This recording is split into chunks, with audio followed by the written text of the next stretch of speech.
Here. Hello, lifters, and welcome to the next episode of Raising the Bar. I have a very special guest with me, Miss Barbara Lee. Barbara, how are you doing today? I am good. How are you? Doing so well. Thank you so much for being on. Can you tell our listeners a little bit about who you are and what you do? I am a 40-year-old mother and also a grandmother, believe it or Oh, not. I wow. have, yeah, I Would have never two have guessed that. two grandbabies, a 3-year-old grandson named Kingston, and an 11-month-old granddaughter named Jade. Um, I am currently living in Georgia. I moved here in October and have been here training with Steve Goggins and the Goggins Force team. I work a job. I have a 9 to 5 working in accounting. So I'm a nerd with numbers. And I have been powerlifting for almost 10 years now. Wow. So I don't think I realized it was that long until I started doing podcasts and people asked me, and I was like, you've been doing this for a while, girl. But it's been great. And I'm still just as much in love with it as I was when I first started. And then this year makes 5 years coaching. So I've tried to become more active in the sport, not just lifting, but coaching, also helping to run meets. I've done a couple seminars, couple charity events around the holidays. So just wanting to give back, but a lot of stuff centered around, I guess, more supporting women and just, trying to get them to not be scared to lift weights. Absolutely. And, it's so funny that a lot of women still think that picking up anything more than a 10-pound dumbbell is going to make them bulky, like whatever bulky means, right? This is And bulky. Clearly, this is bulky. right. But it's so funny because I think back to, when I was a teenager in my early 20s before I really got into lifting, and I had that same thought. I was like, oh my gosh, I don't want to get bulky. And now that I've been lifting for so long, I'm like, how much bigger can I get? Like, I want my legs bigger, I want my shoulders bigger. So it's very funny how like that's your thought process on that transitions like as you get deeper into the sport. Well, and it's funny because when I first got into it, I was bigger. Like I actually weighed less than I weigh right now, 10 pounds less than what I weigh right now, but I had no muscle. And so I started off wanting to get toned, that I want to be toned. Yeah. So I did that for a while. And then my trainer at the time incorporated lifting weights. Never once did I think I don't want to lift weights because I don't want to get big. And then when I started losing weight, started getting muscle, I loved it. Mm-hmm. But it's ironic because my ex-husband said, I don't want you to look like a man. So that was the first person who implanted the you're going to look like a man thing. And I was like, where do you get that from? Like, what women look like men? So then I went down that rabbit hole and started looking like, why do people say that? And I found bodybuilders and I was like, but I don't do that. So I don't want to bodybuild. I just want to lift. So I'll be fine. But I never thought about that until someone else put that in my head. Yeah.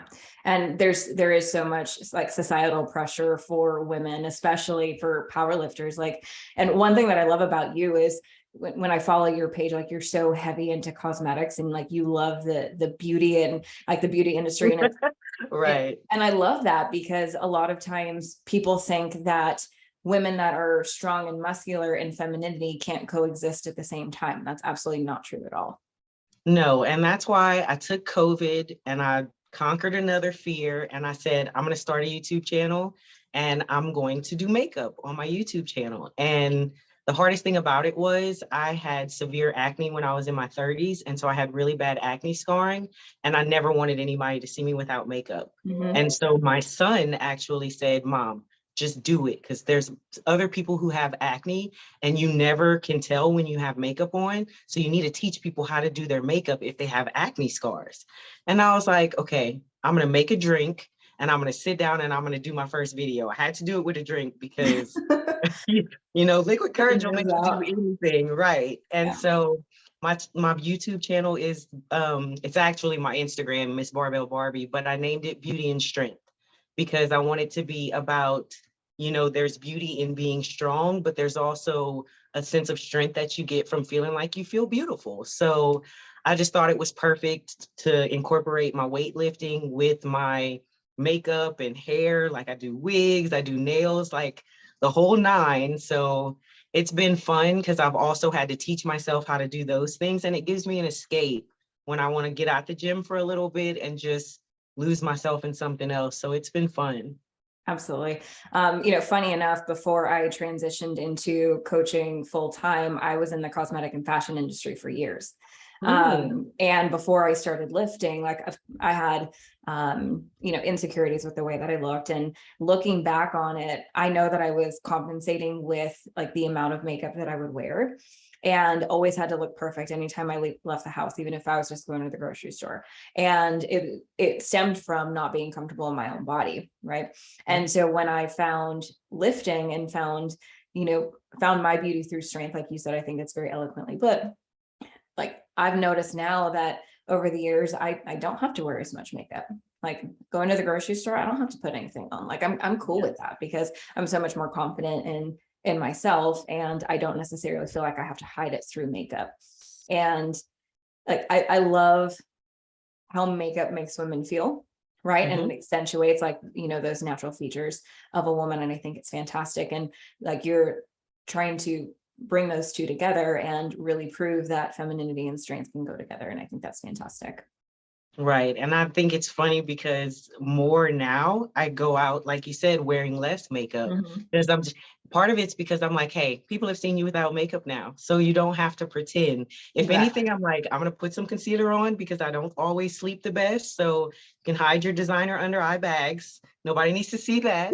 But designer under eye bags. I love that. Oh yeah, these are Gucci bags. These are not just your regular. Yeah. But other than that, it's, I don't want to hear I look tired. I know I look tired. I don't need you to tell me I look tired. So I'll put concealer on, I'll fill in my brows, and I'll put on some mascara to look awake. And I'm like, you know what? That's enough. You don't have to do the full face, but I also want to let them know that if mama wants to serve, she is going to serve. Absolutely. Love that. Love that. Yeah. So speaking of strong women, you definitely represented strong women at the American Pro. What was that, 2-3 weeks ago now? Along with several other women, Christy Hawkins included. Like that woman just blew my mind at that event. Yeah, I was like, all right, Christy, whoop my ass already. Thanks. Yeah, so you can't even be mad. I was like, who's going? All right, I'm not winning. Exactly. But if you're not going to take first, like you lost to Christy Hawkins, like you can't really like complain about that, right? Right. But yeah, I love watching her lift. But the American Pro in general, like, was probably one of the most amazing and well put on meets I've ever seen. And that was just from like a spectator standpoint. And some of the other athletes that I've talked to who participated in that meet said that it was just a whole nother level, and they really made you feel like pro athletes there. I could not agree more. And I said afterwards, it was funny because Steve said it first. He was like, if I died tomorrow, in the 30 plus years I've been in this sport, I can feel like this is the best experience I've ever had in my life. And I was just like, okay, whatever. You're just saying that. But initially I was kind of nervous about it because I was like, I don't need all this hoopla. I just want to go lift. Like, this is kind of a distraction. I thought it was going to be a distraction. And especially like our last deadlift, like he literally came get us from the waiting area going out to the platform. He's like, no, I want y'all to go over here because you're going to walk down the red carpet. And I was like, I'm going to fall. I am going to fall in front of everybody, or I'm going to trip. And so the whole time I was walking, everybody was like, oh, we watched the video. You had such an intense look. And I was like, you want to know what was going through my head? Don't fall, don't trip, don't fall, don't walk fast because you're going to trip. And then like when I got closer to the platform, then it was like, okay, now you can focus on your lift. But the whole experience was just unreal. Like that was the biggest stage I've ever been on. It was the most exciting meet. I love that they used lifting casts because it made it so much easier to follow what was going on. And I've never used that at a meet before. But then also too, the next day I got to experience it as just somebody watching the meet. And it was just like, okay, this is kind of cool. Cause I paid for the VIP table. I didn't have to do that. I was a lifter. I could have walked around, but I wanted the full experience. And I was just like, as soon as it was done, I said, I don't know what y'all got planned for next year, but put me on the roster. Like if I'm healthy, if I'm not healthy, I'm still going to try to go. But just, I don't think there was anything I'm trying to think if there was any feedback that I had that I think they should have done differently. I think the only thing I complained about was that shirts weren't included. Like we had to buy a shirt. But for the amount that they had to spend to make the event what it was, like I kind of complained a little bit at the beginning. I was like, what? This much for registration, this much for this. It was all worth it. And I would pay it again. So I I can't think of anything else at this point that I would say that they needed to change. And that has by hands down, best meet I've ever done. Yep. Best meet for my career and also as the experience. Yes, and we'll definitely tap into your personal performance at that meet here in just a second, because I have a lot of questions about that. But it definitely set the standard for what professional powerlifting should look like, and for powerlifting really to just be stepping into that like pro level space. I think that they did a really good job at giving like spectators a reason to, one, pay that much money, and like two, just really put powerlifting on the map, because as many people as we feel are involved, like in relation to other strength sports or just other sports in general, like the general population of interest is still pretty small. But as someone who, may not be interested in powerlifting, to see something like that would probably pique their interest as a spectator. Yeah, and I was actually talking about that with a gym owner this past week at a meet I was helping Steve with, and he is an ex-pro CrossFitter. Mm-hmm. And so he was talking about how much money the winners of the CrossFit Games get. And this is like hundreds of thousands of dollars. And I was just like, am I in the wrong sport? But he was like, you got to think about it. There are millions of CrossFitters, like millions. Mm-hmm. And so the money that comes into it, there's so many more people, like there's a bigger audience. And I was like, well, powerlifting is big. Like I kind of felt some kind of way, because I was like, don't talk about my sport like it's small. But when you think about it on the grand scheme of other sports, it's not as widely known as we like to think it is. Absolutely. We're so invested in it, and it's our entire world. But, a lot of people are like, well, what lifts do you do? Like, really? And they Don't offend me like that. I know, right? Like Right. They think that powerlifting and CrossFit are more synonymous, right? That they're absolutely not, two very different approaches to strength sports. But like Anna and Micah definitely did a phenomenal job at putting that entire meet together, and it's very impressive. Now, did you cut weight for this meet? Well, I wasn't supposed to have to, but I ended up having to cut about 5 pounds. I normally walk around at like 160 on a heavy day, like 162. And since I got injured a few years ago, I kind of just was like, I'm going to let my body stay where it is, and I'm not going to cut for meets until I feel like I'm back at a competitive level. And then I did my first meet at 148 at the showdown last year, and it was a disaster. Squats went well, bench went well, and then just my deadlift tanked. And that was the thing that has never failed me. Yeah. So I was like, I don't know. Like it had me questioning everything, because I was just like, what did I do wrong? But I had a lot of life stress happening. I never want to be the one to blame things on outside factors. But as a coach, I'm always asking my athletes, were you sleeping? What were your stress levels? What was going on outside of your training? So I knew I needed to think about those things. And so I kind of just was like, okay, I'm going to stay around 160. I'm going to train there, and I'm not going to cut for the meet that I do next. And then I decided to cut anyway and did the Battle of the Bay. I did that at 148, but I did it in wraps. And the cut was a little brutal, but the day was amazing. So I was just like, you know what? This is kind of redemption for the last one. You still can go at 148, but because my bench tanked at that meet. So I was like, let's just see what happens. Stay at 162. You won't have to cut. Go in strong. I got COVID like 7 weeks out. Oh no. And I was like, yeah. And the thing that scared me the most was all the people that I know who have lost weight, lost their strength, lost their muscle. I can't eat. I was like, I'm not going to be one of those people. And one thing I know is cold medicine will make you hold water. So I was like, I'm going to take cold medicine every 4 hours while I have COVID, and I'm going to force feed myself. So I actually gained weight, and I literally slept, ate, and trained. And that was it. I worked, but I worked from home. So it was just, I'm not doing anything else. I'm going to kick this really quick. I have to, because I don't want to sacrifice my meat. Right. I came back. I was in Houston when I got COVID. I came back and I weighed 175. And I was like, oh, I You're don't like, like how this that's not looks. gonna work. Yeah, this is not what we were supposed to be doing. So I got back down to 170. And there were a couple of days where I was like 169. I was like, holy crap, I'm gonna have to cut for 165.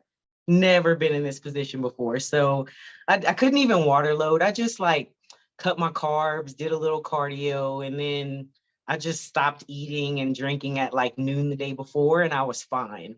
But I would like to stay around 160, maybe 165-ish, so I don't have to cut.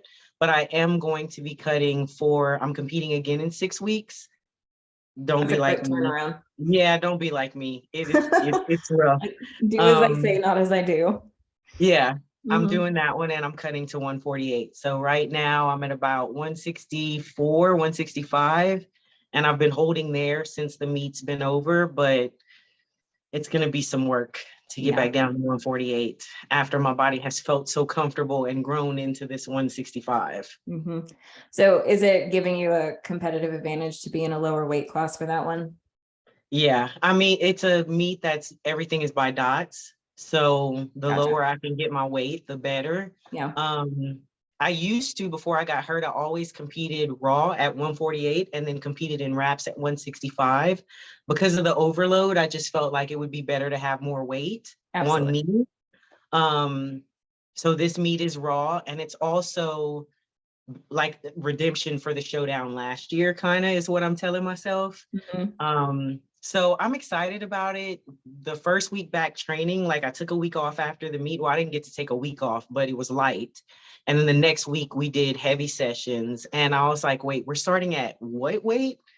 And yeah, it was a little rough, but I was excited because my deadlift started about where it needed to. It felt like crap, but it felt like, this is what to expect. But Right. my squat in sleeves felt a lot better than I expected it to. Oh, wow. So yeah, it's going to be the biggest thing is just going to be figuring out how to keep my strength and cut the weight.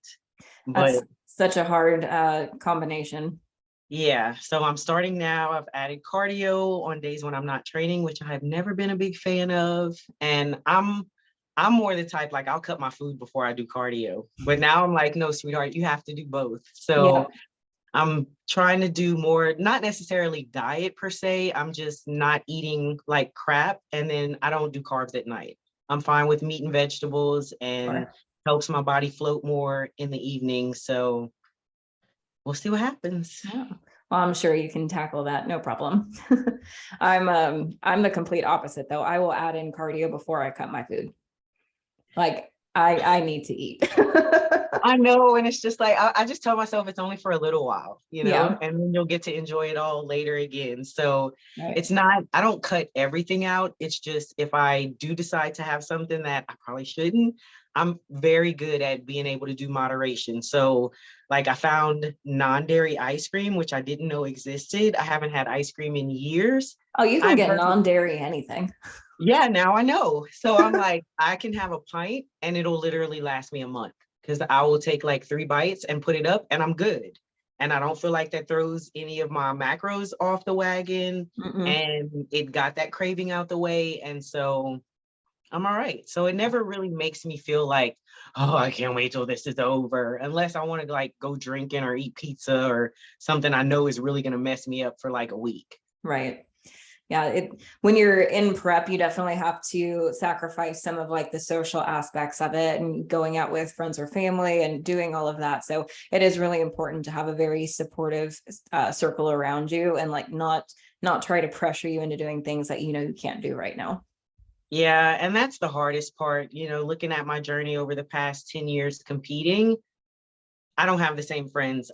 Well, not many. There's maybe like 5 that I have from before I started that I still can hang out with. And I'm like, hey, y'all are cooking and y'all know I'm coming. So make sure you have my stuff separate. And they're like, yeah, girl, we got you. But others, I'm just like, I can't hang out with you right now because I know you're going to want to go party and I'm probably going to want to go with you. So let's just do it after when we can both enjoy it versus you being mad and saying I'm a party pooper or making you feel bad or whatever. So a lot of people who I associate with now understand it, and they're just like, yeah, girl, holler at me after you meet because I don't want to be around you when you hang. So we'll wait. Absolutely. Back in the day, I did quite a few bodybuilding competitions. And when it got to the really, difficult part of prep, like my friends just didn't talk to me for a couple weeks. Like my family kind of separated themselves, which was fine with me because I knew I was just awful to be around. Yeah. And it's not, you realize it and you try not to be, but it's just like sometimes you just can't help it, Yeah. and I've learned that I've worked on being really self-aware. So I say, hey, look, I'm in a mood. I just give me a minute, give me some hours. I'll holler at you when I'm ready, but you have to be upfront and say that versus people are like, what's wrong? Oh, nothing, I'm fine. No, you're really not. Yep. And it used to bother me to have to admit that I wasn't okay, because I'm like, just get over it, be strong, put on the strong front, put on your big girl panties, smile, everything will be fine. No, it's not. And I'm not. And I'll talk to you when I am. Yep, absolutely. And it's good that you have that conversation because a lot of times like your social circle, your family will think that it's them when it's really not. Right. And so like you're putting extra stress on them, which in turn would make me feel worse. Yeah. So going back to the American Pro and your performance there, fantastic performance. Like one thing that I notice about you when I like watch your training videos and things on Instagram is like you are so consistent in like the quality and like the technical execution of every single lift that I see you do. And that you're very welcome. And that translates like into your competitive lifts as well. Like the way that you look on the platform is exactly the way that you look in your training videos. I learned very early on, practice how you play. Exactly. Like that was I one preach of that the all the time. first things that I was told. And so I've always been super critical of my lifts, always. And even now, like the people I train with, they're just like, I'm like, I don't think I hit depth. Was that low enough? And they're like, what are you smoking? I'm like, I just didn't feel like it. It's like, I'm always, this hurt, this didn't feel good. Oh, I think I maybe locked out a little and even, oh, I feel like maybe my butt came up a little bit. Did y'all see anything? Like I'm always hypercritical. And I'm the same way as a coach. And I know that it is really hard for some lifters. Like I say that from jump, when somebody tells me they want to work for me, I tell them I am not for everybody. I'm not your cheerleader. I'm not going to just sit here and make you feel good and tell you things look good when they don't. And they also know when I give them good feedback and I tell them I'm proud of them, they know I really mean it because I don't give false compliments for anything. Right. But it's just so frustrating to see lifters that have so much potential, but their training technique is trash. And they say, oh, it'll be there on meet day. You hear that all the time. And then you wonder why they bomb out, or they went 3 for 9 or 4 for 9 or whatever. And it's just, I've had several different coaches over the years, and I've learned that you have to be honest with yourself, you have to be honest with your coach, and you have to be open to receive the criticism, because if you can't take it, you're not going to improve. So it's always been like, it's funny because getting ready for Battle of the Bay was the first meet. Was that the first one in sleeves? No, it wasn't. Second meet in sleeves, or was it the gym? I don't know. One of my meets with Steve, we mistimed my opener. And so I was in the back getting ready to go out. And I was like, I think I heard I'm up next. And he was like, nah, not yet. It's too soon. And we get to the back, getting ready to get on the platform. And he has to wrap me. So he's walking up to me with the wraps. And I hear platform ready for Barbara Lee. And so I'm just sitting there and I'm like, and he's like, oh, shit. I don't know how that happened. They went so fast. And I was like, yeah, we're not going to be ready for this lift. And I'm not going to stress myself out. Like it's not going to happen. Right. So the expediter was like, okay, what do you want to do? And Steve says, well, we'll just repeat it. And I was like, no, we're not. We have numbers that we have to hit. You make me repeat this. We don't have a big enough jump. Put in the second attempt. We're going to go back in the back and take my opener. And then we're going to be ready. And he was like, yeah, let's go do that. But when we got back there, he was like, don't squat to depth, cut it. And I was like, what? And he was like, just get it on your back, feel it, don't go all the way down. You don't need to. And that was so foreign to me. But in that situation, I was like, okay, I'm going to trust you. Yeah.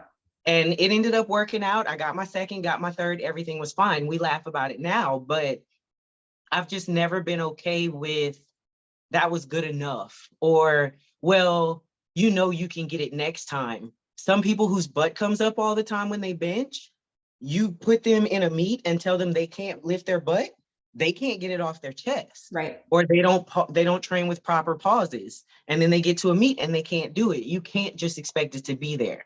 So I always, for me, this is me being prepared for the platform. Every training session is a chance to get it right, to perfect my technique, so I don't have to think about it when I'm out there.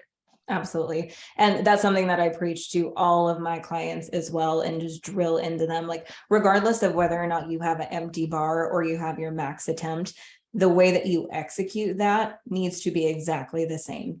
It just doesn't make any sense to me not to practice how you're going to perform.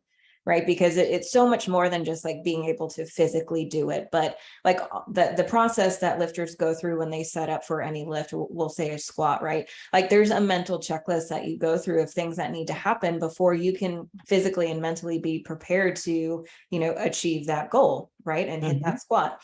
And if, steps 1, 2, and 3 get skipped and you skip right or jump right to 4, like there's no way that you're going to achieve that. Right. But if you're not practicing steps 1, 2, and 3 because the weight's light, then how are you're expecting yourself to do something when it's heavy that you haven't been training when it's light. So it just doesn't make sense to me. Right. And I think it's funny. I went back and listened to the podcast and hearing some of the stuff from the commentators, and I'm just like, where do they get this stuff from? And I realized a lot of it is like, you have to feel feel the silence. And so they want to talk and they want to say stuff, but like, one of the things I heard was, oh my God, Barbara wastes so much energy on her setup for her lifts because she takes too long. But do you know why? Right. There's a method to my madness. And if you look at my videos from 10 years ago to now, I've always been like that. What they don't know, getting set for a squat, it literally probably takes me the whole minute. And I watch it and I get frustrated with myself. So I'm like, just go. But I know that if I do that, the weight's going to feel heavier. I am still dealing with knee pain from my surgery. So there is still some risk from that every time I squat. I'm not going to rush. I also have an 80% tear in one of my rotator cuff tendons. So I can't just get under the bar and throw myself under it and stand up fast and go. I have tried to like move faster when I'm getting under the bar and when I shimmy to get my shoulders under it. And I've had excruciating pain afterwards. I felt something pop, which scared the crap out of me. I have to take my time. It's not just about like, she feels unsure or anything like that. It's, I know what it takes for me to feel comfortable to take this risk that I'm about to take. And it takes time. But it's also, I want to feel like everything is as tight as it can get. I want to make sure my shoulders are packed as much as they can be. I want to make sure my heart rate has slowed down a little bit because I still get nervous. Oh, so I do part too. of it is too, like, I'm breathing, telling myself, calm down. I'm probably one of the few lifters that tells herself to calm down before she goes, but I have to.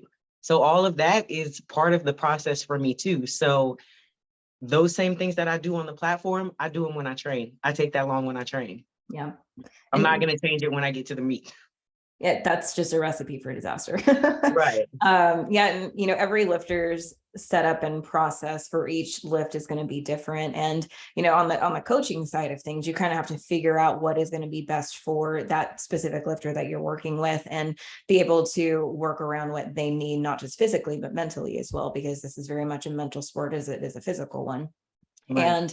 And watching you on the platform, like, you do look very focused and you're very like zoned in, and it's almost like there's nothing else around you. It's just you and the bar. And for some other lifters, like they are hyping up the crowd for them, and they come out with all this energy, and like, that's great, and that's what they need. Like, they need that hype and that energy. But some people don't, and some people just need to take their time and get comfortable in that space, which is why you get a full minute, because some people need 10 seconds, some people need 59 seconds. Right. And it's funny because this meet was the first meet I've done in years where the head judge made you look at him to signal that you were ready. Like normally you walk out, once you're standing still, you get the command. Right. And so when I walked out my opener, I'm standing there waiting and I keep my head down. I'm looking at the ground. I don't see the crowd. I've trained myself. I hear my coach, and that is it. I don't hear people yelling. Like, I don't hear any of that stuff until I go back and watch the videos. Yeah. And so I'm standing there with the bar on my back and I'm waiting and I don't hear anything. And so when I look up, I have to find him. I'm like, I know he's a little bit off to the side, but when I finally look at him, he nods at me like, that's what I was waiting for, and then gives me the squat command. But I'm like, that throws me off. I'm not used to having to do that. Yeah. So even still, I train a certain way. I've competed a certain way for years, and then get to the meet and here's something different that you're not expecting to have to do. So that kind of threw me off a little bit on my opener too, but it's like, okay, it's not that big of a deal. You like to have your eyes trained in a certain spot. You got to move them, but you can put them back. You'll be all right. But doing that, it also took me a couple seconds more with the bar on my back after I made eye contact with him, because now I have to find my space and recenter myself again. Like, it felt like a distraction. Yeah. Did they not tell you that in advance? No. I mean, it's stuff like that. They may tell you in a rules briefing, but they're not going to have a rules briefing at a pro meet. You don't expect that. Yeah. And I've done other WRPF meets and they haven't done that. So I'm not sure if that was just something that referee was used to from meets that they've worked before or what. But as far as I know, that's not in the rule book. I think that's just a preference thing. Like, it's supposed to be as soon as the lifter stops moving and has control of the bar, you give them the squat command. So that's what I know it to be as well. Yeah. So I don't know, but I didn't like it. Well, if you do it again, then you'll be prepared. So, and I also heard with this meet something that was a little bit different, where typically if you're registered for a certain weight class and you don't make weight, you can just compete in whatever weight class you fall into. Where in this meet, they did not let you do that. Is that correct? Like, if you didn't make weight, you didn't compete. Yeah. And honestly, I was for that. I am too. Because I think that, one, it kind of holds you accountable. You're a pro. This is what you signed up for. You need to make it happen. I know life stuff happens, and sometimes, whatever, like, I haven't, knock on wood somewhere, I have yet to not make weight. Thank you. I have yet to not make weight when I said I would, but I just feel like it meets at this level. Maybe you could still let them compete, but then they're out of the running for prize money. Yeah. I think I've seen it done like that before, and that's fine. So at least you don't forfeit all the money that you spent to go to the meet. You can still set your records or whatever, I guess, but for the prize money, you don't get to win or be considered for that. But yeah, I don't think, like, the meet I'm doing in September, I signed up at 148. And then I was like, man, I don't know if this is going to be a good idea, especially with the quick turnaround. And I messaged the meet director and he was like, I don't care what you weigh. I got invited at 148. So I feel like if that's what I accepted, that's what I should do. But he was like, I don't care, but just know you win money by dots. So the lower your weight is, the better chance you have at winning the money. But that's only if you can lose the weight and still keep your strength. If you cut weight and you have a crap meet, that's your not dots doesn't matter. Yeah. And I think for a while I stayed at 148 because I felt like I was more competitive there. And I felt like, as far as winning my weight class, I had the best chance there versus competing against 165ers. But I don't know, like, I've just been feeling really confident in my lifting. I've figured out what works for me as far as my recovery, and having to overshare everything with my coach and saying, like, today was a bad day. I didn't sleep well last night. I didn't eat enough. Okay, you're not training today. You're going to train tomorrow. Versus before, I used to be on such a strict schedule. I have to train on Tuesday. I have to train on Thursday. Like, he was like, you don't have to. We can push it back a day. And when he first started that with me, I was like, you're screwing up my training. You're messing up my schedule. This is what my body's used to. And then we started doing it. And I was like, okay, you were right. I was wrong. I'm sorry. But it's just, you don't want to do something new when you feel like you've had success before. But everything that we've talked about has been working, and I've been able to stay healthy, and it's been great so far. And I'm excited for what we're looking to do next year. Yeah. Well, I'm really excited for you and excited to see what's to come. And you said the next meet six weeks away. What goals have you set for yourself for that particular meet? So we're not Other supposed to than talk trying to about be that. 148. Yeah, try to be 148. That is Yeah. it. Honestly, because I haven't done a sleeved meet since the showdown. Um, Initially, I just told myself I wanted to beat my wrapped total Mhm. at 148. I wanted to do better than that raw. So my wrapped total back in February at Battle of the Bay was 1219. So that's been the goal for this meet coming up. Like, I just want to hit 1219 or higher. And Steve was like, that's stupid. That's 150 pounds less than what you just did. Ain't no way in hell I'm letting you step on the platform and do that. So Yeah. he has ideas in his head. And I'm like, you know what? Every time you tell me, I ask you what you're smoking, because it just seems like, where are you getting this from? But then we get close to the meet and my training is going and I start looking at stuff and I'm like, you might be right. And he's like, just let me do what I do. This is Yeah. why I'm a coach. So he And has numbers in his head. I think he's crazy. And I was like, I'm gonna just follow what you say, call what you see, and we can celebrate after when we have a good meet. absolutely. And it's really difficult as a coach to work with a coach and let go of control. It is Yeah, so we hard to fight. do. We fight a lot. It's Oh, not I'm as sure. bad right now, but when we first started working together again, I was like, this is a collaboration. Mhm. Like, this is not gonna work like that. And he was like, so am I your coach or not? Like, this happens all the time, but we have both gotten to a point, because I also coach athletes in the same space with him. And so we've started talking more about our ideas about programming and the progression, getting ready for a meet. And a lot of it's the same. The only difference is I like more volume. Mhm. That is it. So I might program an extra set or some extra reps, versus he's like, that's enough. You're overdoing it. And then Yeah. other times I'll be like, what, you want me to do more? Since when? Now this is looking like something I would do. Right. So it is very hard, because I feel like I know what's best for me. And sometimes what I think is best for me runs me into the ground. Yep. And so when I first reached out to him to coach me again, I was like, I need somebody that I can trust to take the reins, because I don't want the stress of having to figure out my training every week. Mhm. I don't want to call my numbers, and I need somebody to yank the chain when it needs to be yanked, because I just keep thinking, push harder. It doesn't matter if you're hurt. All of this hurts anyway. You're going to be fine.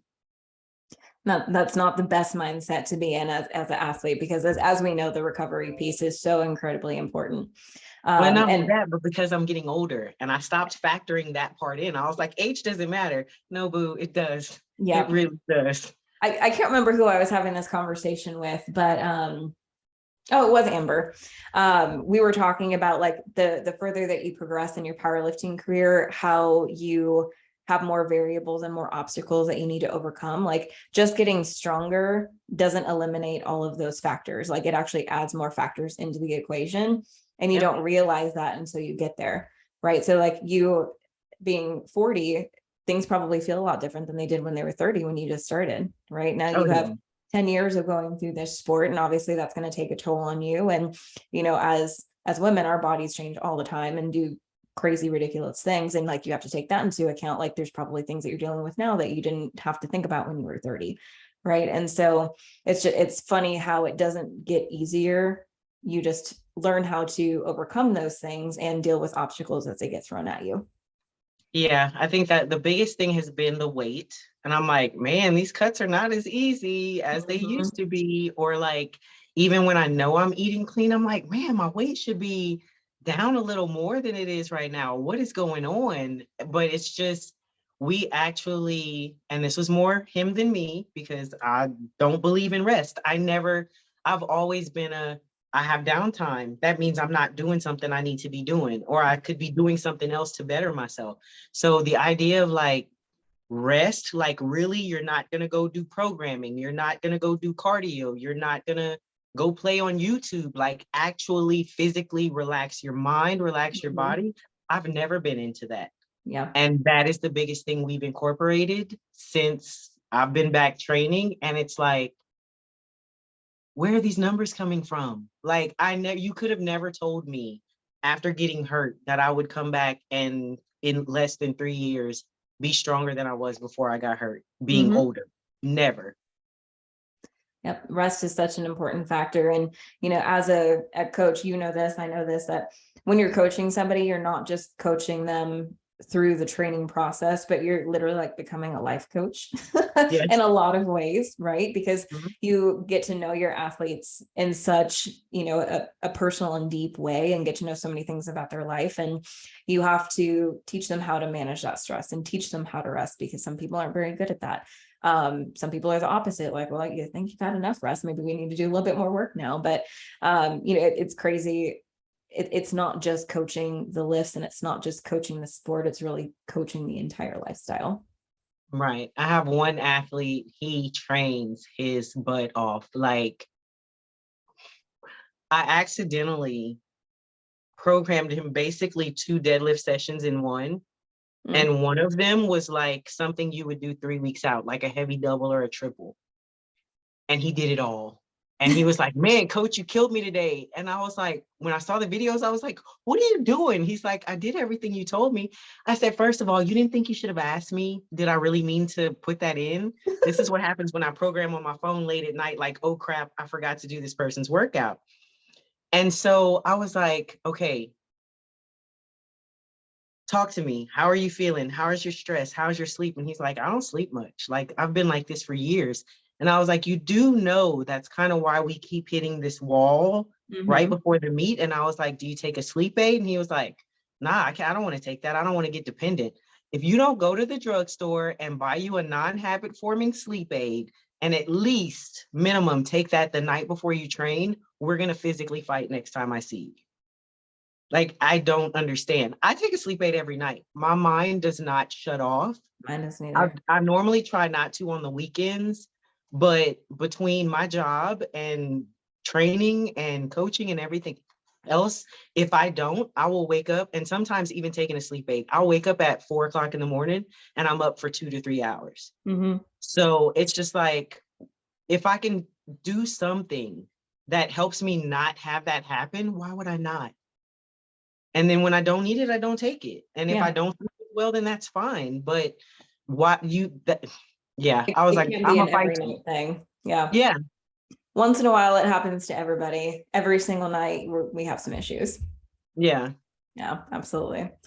Um, well, the last thing that I wanted to talk about, and you had mentioned this before we started recording, but I loved what you said, so I want to make sure that you repeat it. So you were talking about when you first got into powerlifting and how that affected all of the other aspects of your life. Can you share a little bit about that?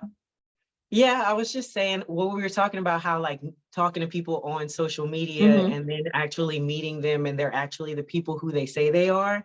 And I just think it's funny for me because a lot of my close friends who know that I'm actually kind of shy, Mm-hmm. but I don't think that that comes through on my social media, just because like there's no room for being shy or timid when you're under 3, 4, 500 pounds of weight, or Right. just that's not the time for that. And so one of the things that I always preach about that I love about this sport is just how it not only has impacted me physically, but mentally and emotionally, making me stronger and making me more confident. Mm-hmm. Because I used to be terrified to talk in front of people, definitely would not want to do something like this because my voice would be really shaky. I think it really started to come full circle for me when I started training with Steve 5 years ago, 6 years ago, because I always trained by myself before that. And if I felt like people were watching me, I would shut it down and go home. Yep. Like, I was just like, I feel uncomfortable. I'm going to miss. People are going to laugh at me. And then when I started training here with the team, he makes everybody go and take turns, and everybody goes one at a time. So even though there's 4 or 5 racks, you wait. It's not your turn. And everybody watches you and cheers for you. So the first time I came out here, I went in the corner and tried to like go do my warm-ups by myself. And he's like, what you doing? Like, that's not how we train here. And I was like, I don't want everybody to watch me. And he's like, yeah, what do you think's going to happen on the platform? Exactly. And I bombed at my very first meet because I was terrified that everybody was watching me. So it started there. And then he was like, hey, do you want to come out and help work a meet? And I was like, yeah, I guess I could do that. But I stayed at the computer, so I didn't really have to talk to people. And then he was like, hey, why don't you go announce awards? And I'm like, I can't do that. And the first time I did, I was like, okay, everybody. And he literally turned and stared at me and was like, what the hell's wrong with your voice? And I was like, shut up, I'm nervous.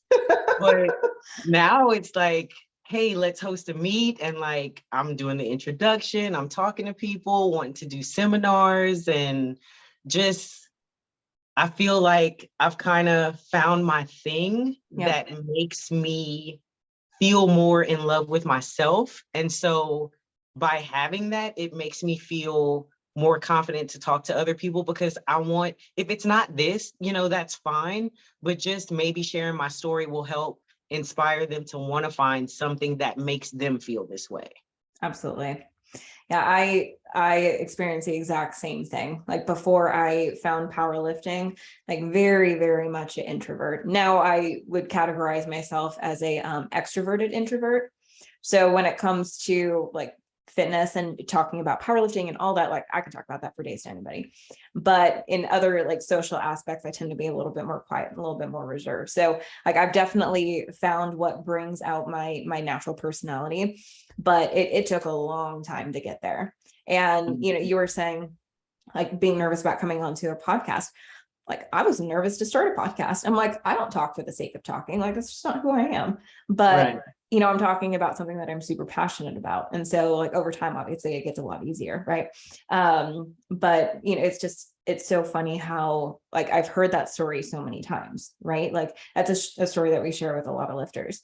And whether it's body image related, whether it's just overall confidence and whatever aspect of your life, like those things are going to transition and not just affect you as an athlete, but affect you as a friend and as a wife and an employee and all of these other aspects of your life. So I thank you so much for sharing that. I appreciate that. And I think a lot of people can relate to that. So one final thing, what is like one big piece of advice that you would give to your fellow female lifters who are training their way to the elite level? Think about longevity in the sport, because when I first started, there weren't many women doing it.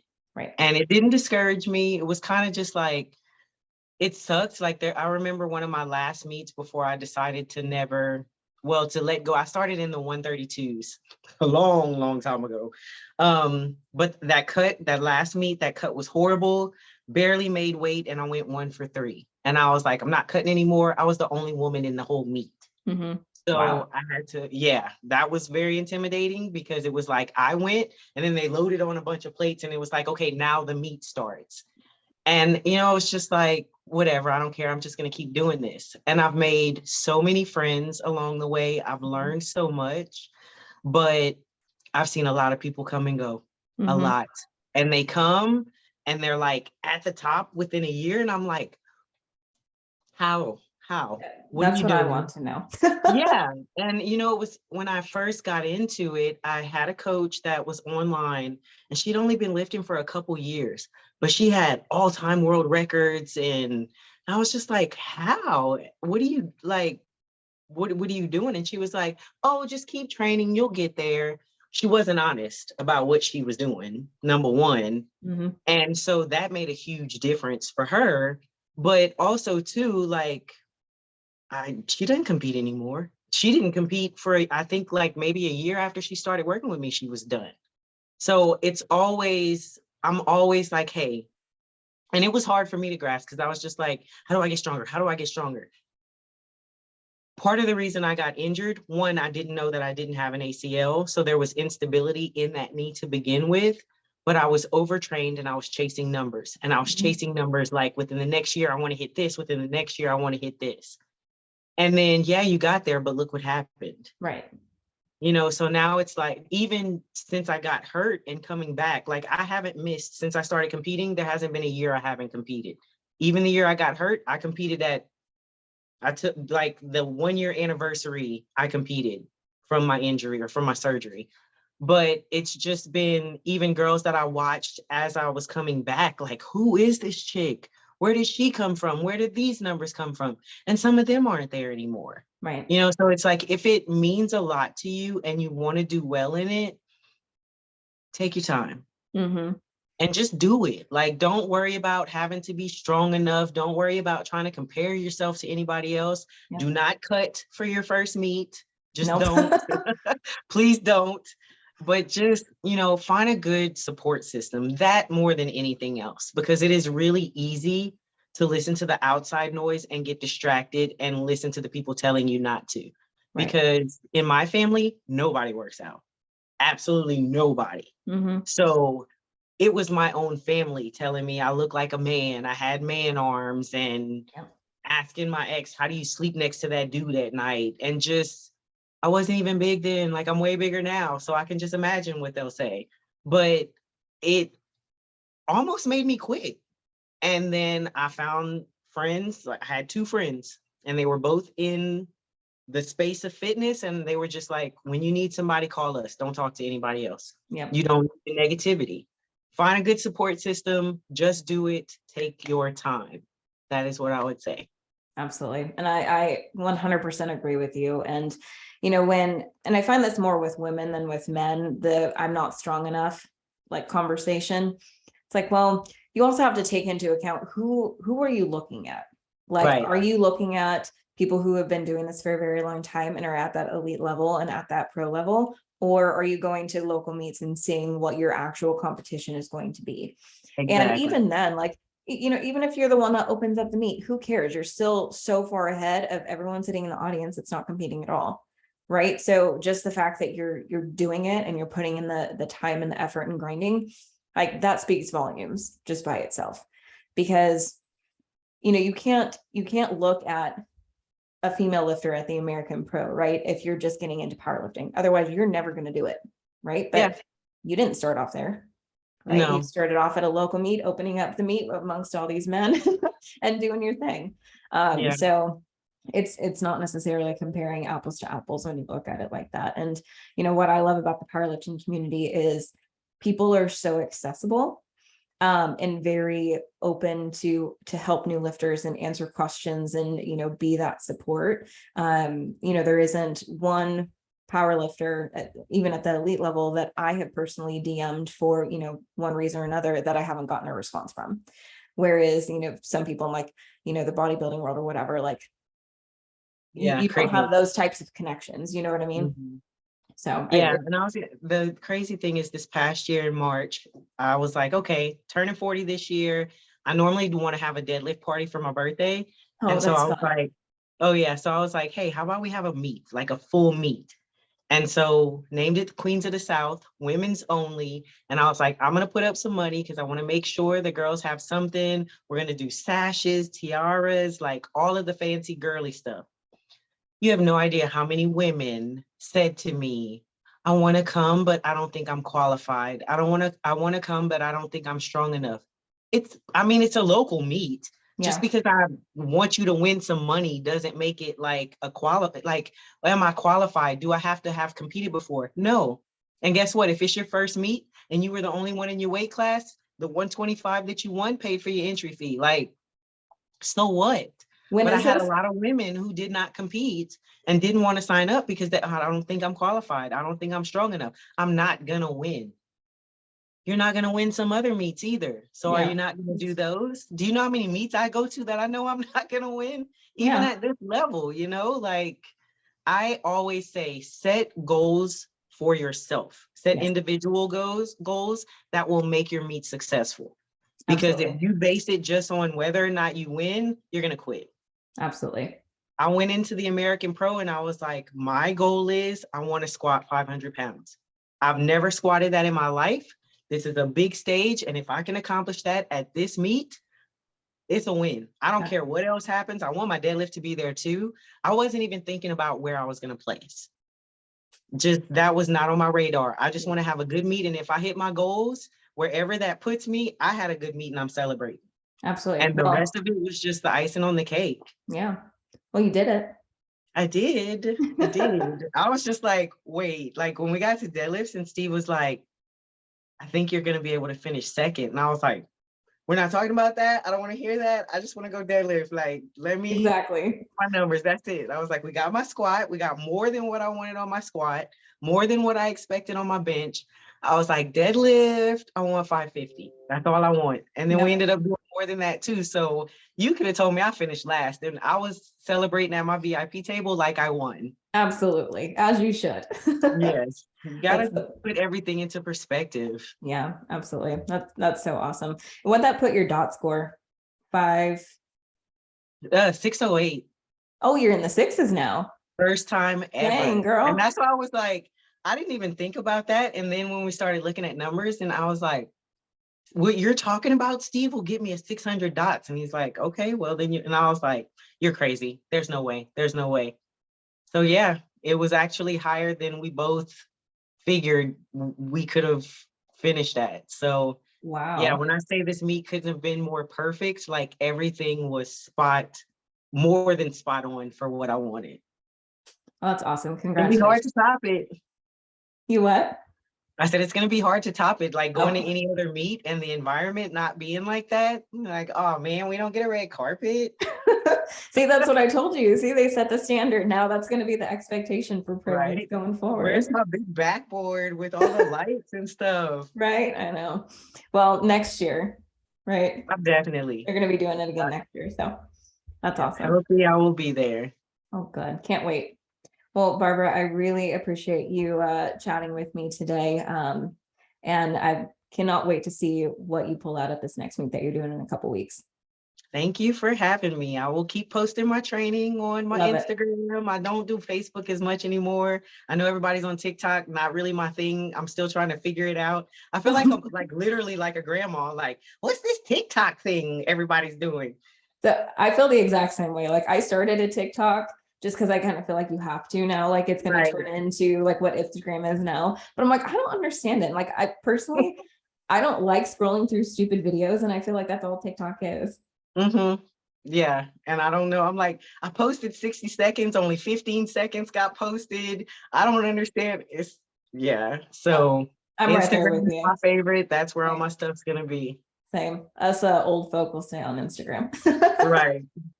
Awesome. Well, thank you so much, Barbara. I really appreciate it. Thank you for having me. Bye-bye.